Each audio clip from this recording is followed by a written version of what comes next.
Mark Canha just had the game of his life for the New York Mets, hits a home run late to tie it, another home run to come back and give the Mets a lead in the ninth. What an incredible game on Sunday that was back and forth for the Mets to complete the series victory and to also complete their season series with the Phillies, where they took 14 of the 19 games.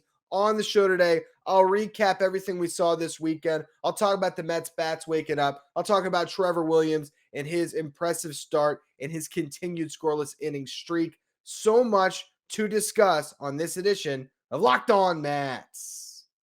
You are Locked On Mets, your daily New York Mets podcast. Part of the Locked On Podcast Network, your team every day.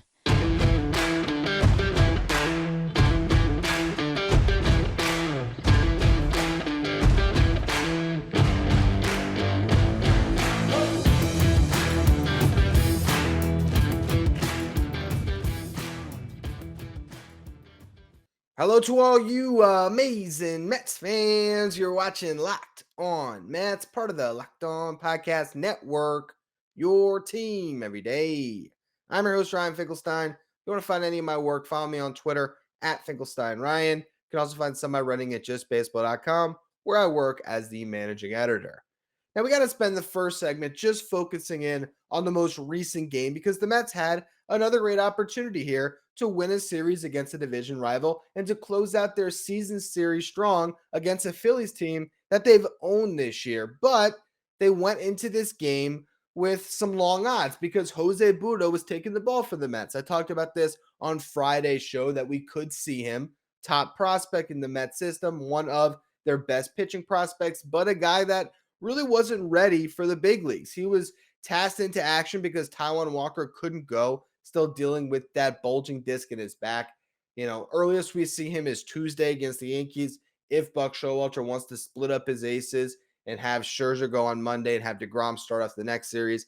That way, you don't have them, going back-to-back games where the rest of your rotation is a little more of a question mark. That could be the strategy, but the bottom line was Walker was not going to start this game. And with Trevor Williams being tasked with one of those starts in the doubleheader on Saturday, they needed a spot starter. So Butto gets the call. And again, he just got promoted to AAA. This was not the time for him. And as much as we can look at the final line, and it was not pretty, he gave up 7 runs. You got to give the kid some credit to get the Mets through 4 innings. In that first inning, it was looking like Thomas Sabucky's start with the Mets this year. The only other spot starter they've had all season, thanks to Trevor Williams, I might add, but we're going to talk about him at the end of the show today. Butto is going through it. He gives up the first of what ended up being 2 3-run homers that he allowed to Alec Boehm in that first inning. You thought, is he even going to record an out at one point? Is he even going to get through an inning? He not only gets through that inning, he gets through the next couple unscathed to give the Mets a chance to get back in it. In the top of the second, they get 2 runs as Michael Perez has another RBI hit. He had a hit in the first game of the doubleheader on Saturday, too. So crazy that here is a catcher the Mets basically picked up off the scrap heap, and he's given them good defense and actually some timely hitting, which has been a welcome surprise in this series. They get another run in the following inning as Daniel Vogelback drives in a run with an RBI double. Starling Marte then drove in the tying run in the 4th inning on a single. And so the Mets go into the bottom of the 4th, evened up. Jose Butto goes back out to face the lineup a third time through. Probably not the best call because he ends up giving up another 3-run homer. Again, Alec Boehm hits it out. And so he has a pretty ugly line when you look at it, but he still got the Mets through that 4th inning. And Nate Fisher comes on, another rookie making his MLB debut. And Fisher was amazing. This guy has such a crazy story. 26 years old, undrafted, has had his journeys throughout the minor leagues, took a job in finance before deciding to come back and pitch. And here he is in the big leagues. And he was warming up in the first inning. So he was just throwing pitches all day. This is your dream, kid. Go out, Nate Fisher. This is your one chance to prove yourself and live out what you've wanted to your entire life. So guess what? We don't care about the health of your arm. The Mets were just throwing him out there, see what happens, and Nate Fisher gives the Mets 3 scoreless innings. the MVP of this game, if not for Mark Canha doing what he did in the late innings. But to get that to save the bullpen, you might not see Nate Fisher again. But if this Mets team goes on to win a World Series and he gets a ring out of it, you know what? He played a key figure in this one. Just crazy to see him come through. And, I wouldn't take too much from his performance and suddenly say, hey, Nate Fisher is the lefty reliever the Mets are going to count on from now on. But he had some good stuff. He had a good breaking ball. He threw strikes, and he got the Mets through some really crucial innings there that they desperately needed.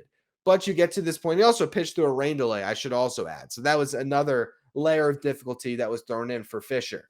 His final inning, though, was actually holding a tie ball game, which was surprising. The Mets kept him in there for the bottom of the seventh because in the top of the seventh, Mark Canha ties the ball game, hitting a 3-run homer, which was massive.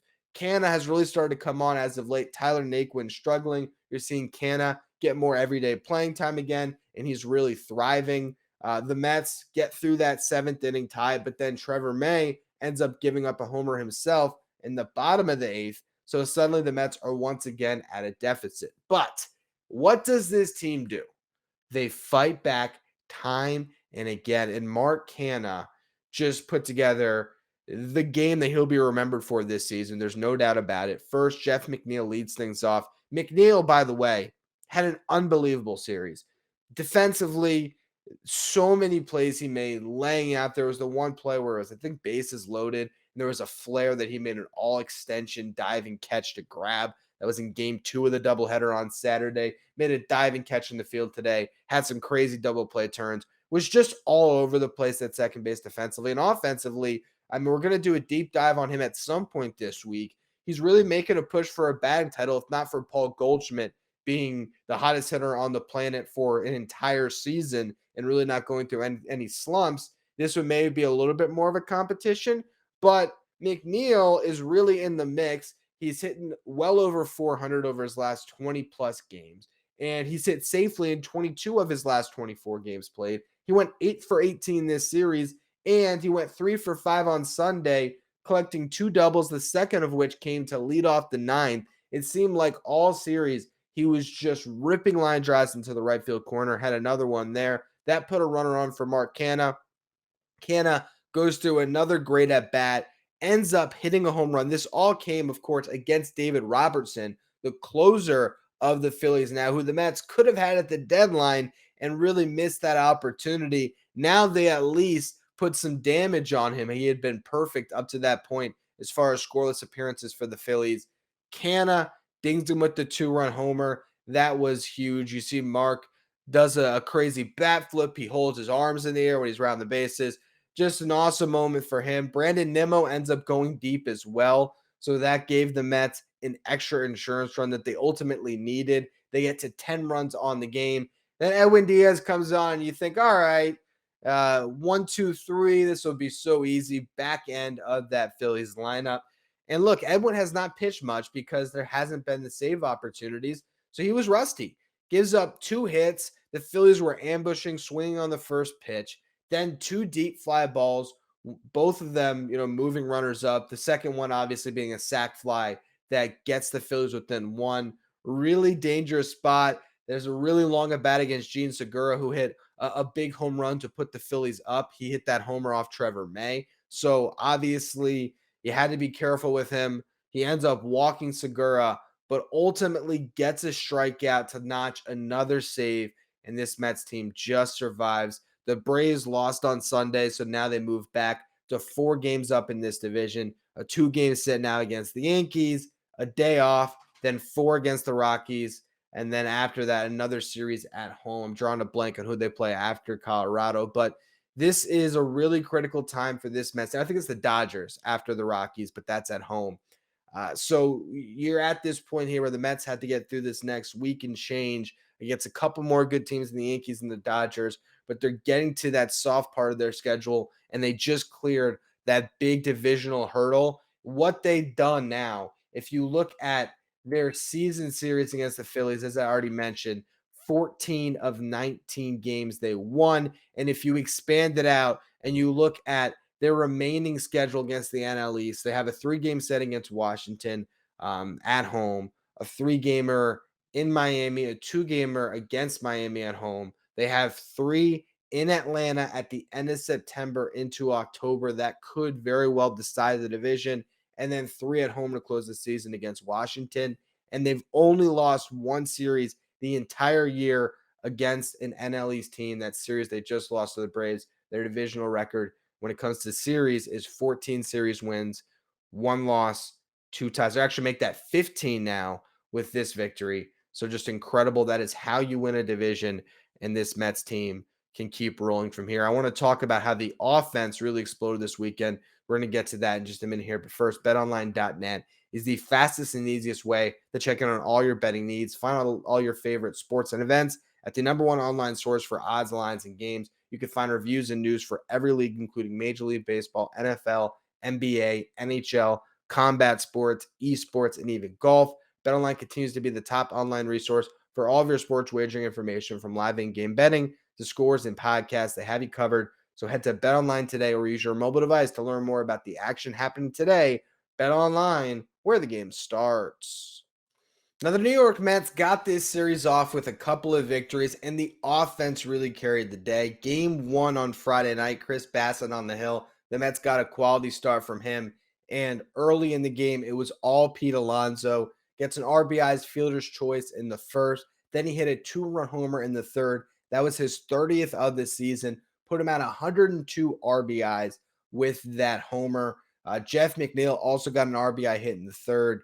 And then in the fifth, the Mets completed a double steal to record another run. This was just showing the difference between these two teams.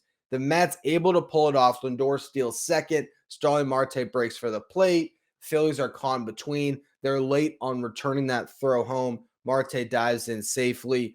The next day, the Phillies tried the exact same play, but Francisco Lindor cut down the runner at the plate. There was another instance on Sunday where the Phillies tried it, and Lindor kept the runners in check at the corners. So the Mets just fundamentally are a better baseball team. There's so many small things that you saw in this series where the Mets just did that extra little thing. They made that one play. They took the extra base on the base pass. You know, the relievers were solid, and they were getting contributions from guys, you know, like Nate Fisher. It's just, there's the teams that are World Series contenders where every little piece kind of fits in and causes that chain reaction to success, like a Michael Perez getting RBI hits. And then there's a team like the Phillies that can get that most nights, but against the best competition like the Mets, they lose 14 of the 19 games they play. And that's why they're a wild card team and not a legitimate World Series contender. But the Mets get all that offense early. Chris Bassett gave up a pair of runs in the bottom of the fifth, but that was all he would allow in 6 innings pitched. And the Mets got those 2 runs back as Brett Beatty drove in too late in that game. Beatty had a rough series overall. That was kind of his one shining moment there. But the Mets offense really did do well in that first game. Marte, Lindor, Alonso all had multi-hit games, and they went 4 for 16 with runners in scoring position. Game 2, once again, the Mets offensively did a nice job, and this time against Zach Wheeler. The first game, it was against Aaron Nola. Neither team scored until the 5th inning, but the Mets strung together some hits, and Michael Perez, as I've already mentioned, got that RBI knock to drive in 2. In the 6th inning, Francisco Lindor tripled home Marte. Then McNeil later drove in Lindor. Zach Wheeler gives up 4 earned runs on this season. He has a 4.91 ERA against the Mets. Against everybody else, he has a 2.72 ERA. And the Mets are 9-0 this year against the Phillies in games that were started by Aaron Nola and Zach Wheeler. They're 2 big game pitchers, so to speak. So that just shows you the type of game plan the Mets can put together against a good starter. I'm going to do a podcast later this week about how the Mets are the most disciplined team in baseball offensively. And that's a perfect example. The way they've been able to get to guys like Zach Wheeler, Aaron Nola, Sandy Alcantara, to be able to work at bats, drive up pitch counts, find holes, situational hitting. You're not going to really get those guys when it comes to home runs and really doing a ton of damage. You got to take that collective team approach, and the Mets certainly did that. Everyone in the starting lineup got on base. 10 hits, 7 walks. The team went 6 for 14 with runners in scoring position. They also piled on 4 insurance runs in the ninth. Brandon Emma had an RBI double, Starling Marte an RBI single, Darren Ruff a sac fly, and Mcneil another RBI with a single. Game 3, the Mets bats were quiet. Bailey Falter really kept them at bay. 3 hits for the Mets in that game, 4 walks, 0 for 3 with runners in scoring position. But still, you look at this series as a whole, that was the only game this Mets team struggled offensively. And you look back at what they've done since Daniel Vogelback came into the lineup, it still remains the best offense in baseball. So I know there was all the concerns about the way the Mets offense fared in that series against the Braves and the previous series against the Phillies, where the bats didn't really come alive until the last game. Now we've seen once again the team put together good at bats, have a good game plan, score a bunch of runs across the series. I think Mark Canha swinging it really well right now, obvious by the 2 home runs. But when you have Canha going, Mcneil as high as he is, Lindor, Marte, they got enough guys that are going well right now. Even with someone like Pete Alonso struggling, the lineup is getting enough production top to bottom that this team can keep on rolling. And they're not going to face a team in the Yankees where they're going to have a huge pitching matchup edge. If it ultimately is Scherzer and DeGrom, that's what the slate is supposed to be right now, though the Mets have not announced for sure if DeGrom will start game 2. Game 1 will be Domingo Germán versus Scherzer. You got to love the Mets' chances there. And then Frankie Montes, who hasn't been fantastic since the trade deadline with the Yankees, will be going in game 2. And we'll be talking about that throughout the week. But I want to close the show today focusing in on Trevor Williams. He has played a really vital role in the Mets. He's been really underrated. And so I want to give him some shine here. He is in the midst of the longest scoreless inning streak the Mets have this season from any of their pitchers. If you would have said on a team that has Max Scherzer, Jacob DeGrom, Chris Bassett, all of these big name former All-Stars, that it would be Trevor Williams who has the longest scoreless inning streak, I think anyone would have thought it was crazy. But this is a guy that takes the ball, that attacks, and has found a lot of success this season. So I will dive into him in just a minute. But first, a quick word from our sponsors. All right, so Trevor Williams made the spot start in game 1 of the doubleheader on Saturday, and he did a really nice job. But more importantly, I think when we saw Jose Budo take the ball on Sunday, we can kind of understand that value that Williams has brought. I know in general, he hasn't been great as a starter. His last 2 starts have really probably been his best 2 starts of the season. For the most part, been way more successful as a reliever. But by having Trevor Williams, it has avoided any need to dip into AAA where there just isn't depth for the Mets to get guys like Budo or previously Thomas Sabucky. And you look at who's made starts this year, there's been 10 guys that have made starts for the Mets. You have the 8 that you rolled into the season with as your real starter depth, which is Jacob DeGrom, Max Scherzer, Chris Bassett, Carlos Carrasco, Taijuan Walker, David Peterson, Tyler McGill, and then Trevor Williams in that swingman role. That's been the 8 that you always knew you had. And then it's been Sabucky and Budo for these 2 starts. So having him in this wingman role is so valuable to the Mets. He has just stepped up time and again, hasn't complained if he doesn't pitch for 10 days, goes out there when he gets his opportunity, stays ready, and he attacks. That's the bottom line here. He has the lowest walk rate of his career this season. And you look at this scoreless inning streak, it began on July 7th. That start against the Marlins. The Mets bats, put up a lot of runs in a series. I believe that was the Keith Hernandez weekend where they struggled after this first game. But Williams goes 7 scoreless. Incredible performance there. Then, he doesn't pitch for about a week. And then he comes in a game the Mets are up 6-0 against the Cubs, pitches in the 7th, and ends up getting the final 3 innings there to earn a save. Next appearance, 8 days later, gets the final 6 outs of a game. The Mets were trailing 4-1. So keeps them in it, but, they don't have to go to the pen and burn another arm. A week later, he gets a hold. Comes in the 8th inning, scoreless inning of work. 6 days later, he enters after Taijuan Walker gave up those 8 runs to the Braves, and he gives the Mets 4 scoreless. Pitched a scoreless inning 5 days later in a blowout win for the Mets. Then 2 scoreless 4 days later. Then he made the start this weekend where he goes 4 scoreless and lowers his season ERA to 2.84. I already mentioned the low walk rate.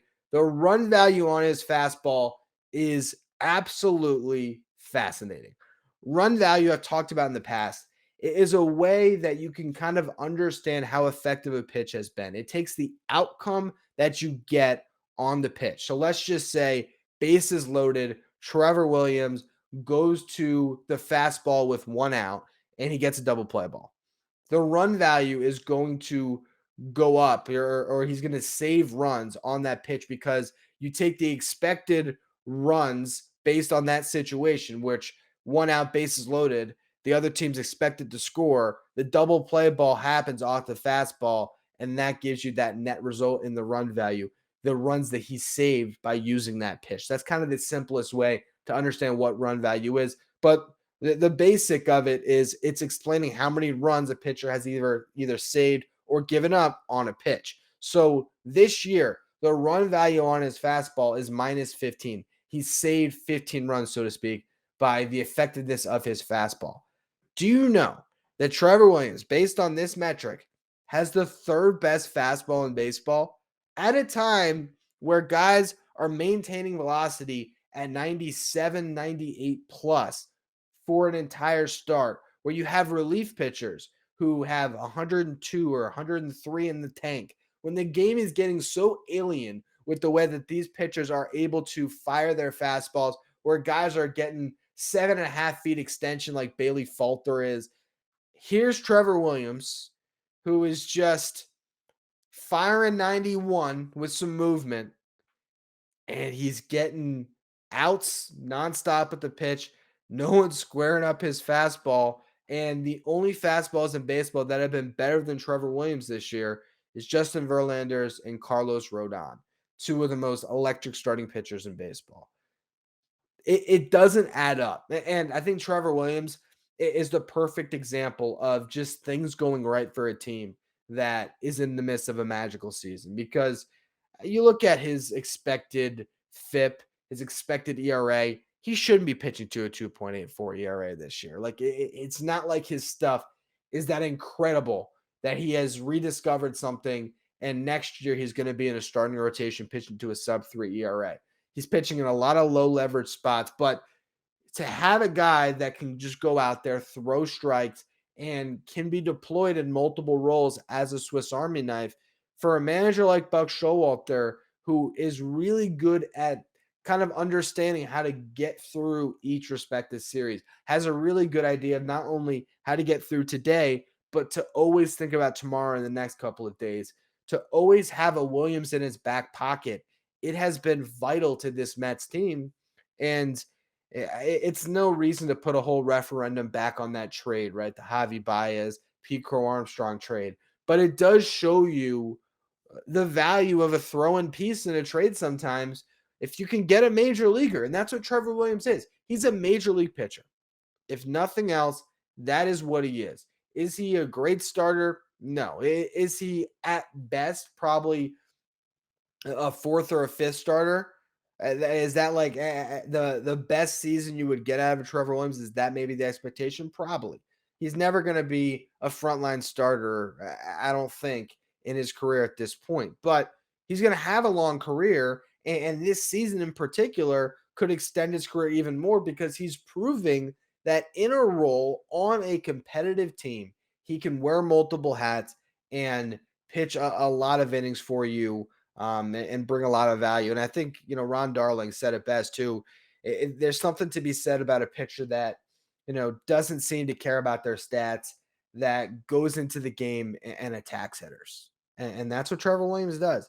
He attacks, he throws strikes, and he's also proven that 91 miles per hour is still enough velocity. If you locate your pitches, if you change your speeds, if you sequence well, you can find success in the big leagues without that, alien stuff we're seeing from guys like Jacob deGrom and others around baseball. That's going to be all, though, for today's edition of Locked On Mets. As I've already mentioned, it's a great series victory there. You got the Subway Series ahead against this Yankees team that has been struggling greatly lately. We'll see if the Mets can come through with a couple of these games, and we'll have a ton of coverage, not only of that, but of some of the top performers on the Mets this week. We're going to be doing deep dives into Francisco Lindor, Jeff McNeil, and also why this offense is the most disciplined in baseball. As always, make sure you follow, rate, and review wherever you get your podcast. Make sure you follow me on Twitter at Finkelstein Ryan. Follow the show at Locked On Mets. Thank you for making Locked On Mets your first listen every day. Now for your second listen, check out Locked On MLB, hosted by Paul Francis Sullivan. Locked On MLB is where you want to go to stay up to date with everything going on in Major League Baseball. You can follow Locked On MLB wherever you get podcasts.